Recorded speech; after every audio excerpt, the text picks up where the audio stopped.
इसी प्रकार संत और परमात्मा से परिचित महापुरुषों ने एक ही बात कही है।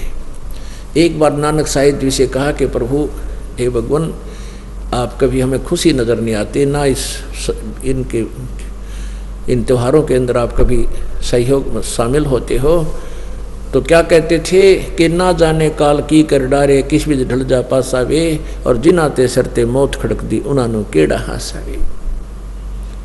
अगना बेरा कब के बिजली गिर जाए, एक सेकंड का नहीं भरोसा किसी का भी। जैसे आप पिछले इतिहास देख लो, 2005 के अंदर हरियाणा के 2 कैबिनेट सत्र के मंत्री एक ही हेलीकॉप्टर में मृत्यु को प्राप्त हुए। उनकी कितनी आशाएं थी, कितनी उमंग थी, किसी मंत्री बने जो पता नहीं क्यों बढ़ाइयाँ बैठी थी और मिठाइयाँ बैठी थी, और गए एक सेकंड में।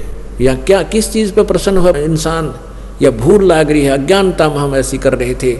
हमें डर कर रहना चाहिए, भगवान का भजन करना चाहिए, और कभी किसी का बुरा नहीं करे। कोई राजपद प्राप्त भी कर लेता है तो कति भगवान से डर के कलम चलावे, गलती नहीं करे, अपने पापों की गठड़ी सिर पे नहीं रखा है, नहीं तो लज्जा जाएगा वो पापों से गधे की तरह। और पीछे ये आंध्र प्रदेश के मुख्यमंत्री जी हेलीकॉप्टर में क्रैश हो जाने से गिर कर मर गए 1 सेकंड में, और 3 दिन में तो लाश पाई थी कड़ा पड़ा, कहाँ टुकड़े हुए उसके, जाके कोई फर्स्ट एड करनिया नहीं मिला उसको। और भी बहुत से प्रमाण हैं, जैसे यहाँ पीछे पेपर में आई थी कि हिसार का एक डॉक्टर, बहुत अच्छा डॉक्टर, आँखों का, काफ़ी प्रॉपर्टी उसके पास, अपने छोटे बेटे की एडमिशन दिलाने के लिए पति पत्नी और वो बेटा बैठे जहाँ थे, कार लिए जा रहे थे अपनी, एक्सीडेंट में तीनों मर गए। और यहाँ पैसे का उसके ऊपर कोई गिनती नहीं कितनी उसके पास, 1 सेकंड में गया कि क्या ले गया। तो हमारे कबीर साहब कहते हैं, परमात्मा कहते हैं, कबीर ये माया अटपटी सब गट आनड़ी, और किस किस न समझाऊं, या तो कुआ भांग पड़ी। जिसने इस भांग को पी रखा वो सारे इससे काम लाग रहे, उसी धुन में है। पोलैंड का एक पूरा कैबिनेट, यानी जिसमें मंत्री प्रधानमंत्री सारे बैठे जाते एक जहाज में, और उस पूरा क्रश हो गया, 6 आदमी मर गए। बताओ, वो सारा कैबिनेट मंत्री महामंत्री सारे मर गए 1 सेकंड में। तो पुण्यात्माओं, हमारा इस काल की भांग का इतना नशा हो गया कि ये इतने हम रोज देखें झटके, फिर अपना असर कति नहीं होता। हमने आंडी पाके अंडे जाए, और ये आंडीपना इस ज्ञान से मिटेगा। ये जो ज्ञान आप सुनोगे, हृदय में जमाओगे, तो जब बात बनेगी। ये बातें कहन सुन की नहीं भाई, ये कर पाड़न की है। तो क्या कहते हैं, नानक साहिब जी से कहा था, पूछा करते, वो कहते थे, ना जाने काल की कर डारे, और किस विध ढल जा पासावे, और जिनाते सरते मौत खुड़क दी उन्होंने केड़ा हंसावे। या किस चीज़ पर नाचे गावे, किस चीज़ की खुशी मनावे, 1 सेकंड का भरोसा नहीं। आज पुत्र होने की खुशी मना रहा, डफ बजा रहे हैं सब कुछ, और महीना पीछे मृत्यु हो जाती है, टक्कर मार रहे हैं। तो ये ड्रामाबाजी हम ज्ञान से ही बंद कर सकते हैं, कहने सुनता नहीं हो सकती। तो ज्ञान होगा इस तत्व ज्ञान से। आप सत्संग में आओ, अपने बच्चा ने भी लावे, पुस्तक दो, सीडी ले जाओ, सस्ते से सस्ती दे रहे हम यहाँ सीडियाँ। हमारा उद्देश्य है कि जनसाधारण तक ये ज्ञान पहुँचे किसी तरह, और ताकि ये आग लगी हुई है ये बुझ जाए, मानो का जो हवस बढ़ गई है माया की, ये कम हो, और परमात्मा की भक्ति करके अपना कल्याण करवावे।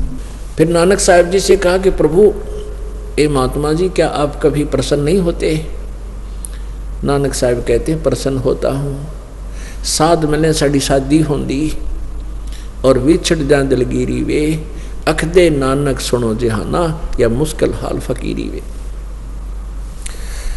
जैसे पुण्यात्माओं, नानक साहिब जी कहता है कि जब तुम यहाँ आते हो मेरे पास सत्संग सुनने के लिए, और तुम सभी आ जाते हो, पहले थोड़ी संख्या में हुआ करते, 100, 200, 50, 150, 250, कि तुम सभी आ जाते हो सत्संग सुनने के लिए मेरे पास प्रति महीना, तो मुझे खुशी होती है कि मेरे बच्चे मेरे ज्ञान पर अडिग हैं, मेरे अनुयायी, और वो किसी से भ्रमित नहीं हुए, काल के दूतों से वो भ्रमित नहीं हुए, तुम्हारा जीवन बर्बाद ना हुआ, तो मुझे खुशी होती है। तुम साध माने जो साधना कर रहे हैं, साधक, साध यानी सब बुराइयों को छोड़कर साधु रूप में जो रहते हैं, वो चाहे गृहस्थी हैं, चाहे कर्म योगी हैं, या कर्म सन्यासी हैं। कहते हैं कि साध मिले साड़ी शादी होंदी, और बिछड़ जाए दिलगिरी वे। जब तुम चले जाते हो, मुझे मायूसी छा जाती है कि ना जाने इनमें किसी पुण्यात्मा को कोई काल का दूत काल के पाले में ना ले जावे, इनको भ्रमित ना कर। साध मिले सड़ी शादी होंदी विछड़ जा दिलगिरी वे, अख दे नानक सुनो जहाना मुश्किल हाल फकीरी वे। कि भक्ति का करना बहुत मुश्किल है। मुश्किल इसलिए है कि काल के दूत ज़्यादा हैं, काल के साधक ज़्यादा हैं, और वो रंग हमारा पहले ही चढ़ा हुआ था। जरा सा कोई आकर दो चार कह देंगे, हम फिर उसी रंग में रंग जाते हैं। तो जब तुम वापस आ जाते हो तो मुझे खुशी होती है, तुम जाते हो जब ये डर बना रहता है, ये दुख बना रहता है कि कहीं इनकी भक्ति का कोई नाश ना करते हैं।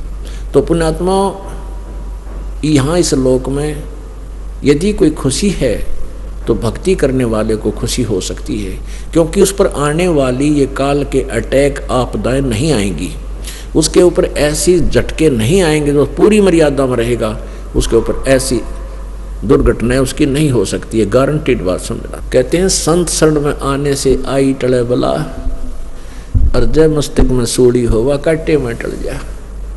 यानी परमात्मा की भक्ति से यदि हमारे प्रारब्ध में कोई एक्सीडेंट दुर्घटना में मृत्यु भी होनी हो तो भी टांग टूट कर बच जाएगी, मरेगा नहीं।